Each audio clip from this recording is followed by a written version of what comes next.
Milestone tragedy, বাসায় ফিরল আরও এক শিক্ষার্থী ও শিক্ষিকা। রাজধানীর উত্তরায় মাইলস্টোন স্কুল অ্যান্ড কলেজ ভবনে যুদ্ধবিমান বিধ্বস্তের ঘটনায় দগ্ধ আরও এক শিক্ষার্থী ও শিক্ষিকা। জাতীয় বার্ন ও প্লাস্টিক সার্জারি ইনস্টিটিউট থেকে বাসায় ফিরেছেন।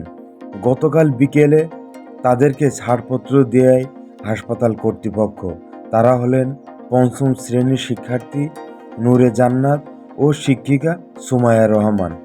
বিমান দুর্ঘটনায় আহতদের মধ্যে এ নিয়ে 14 জন হাসপাতাল থেকে চিকিৎসা নিয়ে বাসায় ফিরলেন।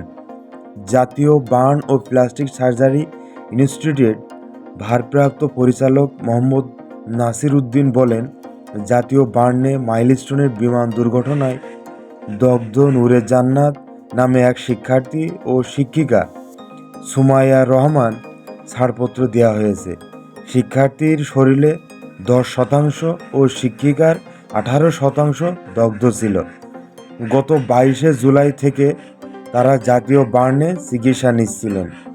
তিনি আরও বলেন, এখনও পর্যন্ত 14 জন দগ্ধে জাতীয় বার্ন ইনস্টিটিউট থেকে ছাড়পত্র দেওয়া হয়েছে। বর্তমানে জাতীয় বার্নে ভর্তি রয়েছে 24 জন। তাদের মধ্যে একজন নিবিড় পরিচর্যায় কেন্দ্র আইসিইউতে রয়েছে ও অন্যরা কেবিনে বিভিন্ন ওয়ার্ডে রয়েছে। এছাড়া এখানে চিকিৎসাধীন অবস্থায় 18 জনের মৃত্যু হয়েছে। হাসপাতাল সূত্রে জানা যায়, নূরে জান্নাত মাইলস্টোন স্কুল অ্যান্ড কলেজের পঞ্চম শ্রেণীর শিক্ষার্থী। তার বাড়ি নোয়াখালী জেলার চাটখলিল থানায়।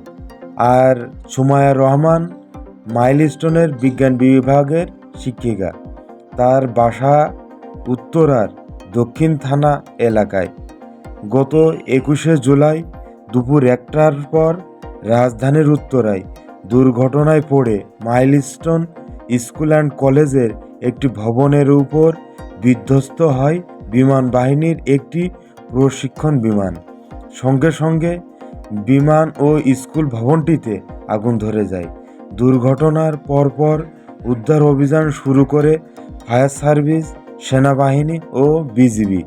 ফায়ার সার্ভিসের উত্তরাসহ আশেপাশের 9টি ইউনিট ঘটনাস্থলে গিয়ে আগুন নিয়ন্ত্রণে আনে এবং হতাহতদের উদ্ধার কাজ শুরু করেন। এই ঘটনায় 34 জনের মৃত্যুর খবর জানিয়েছে স্বাস্থ্য মন্ত্রণালয়।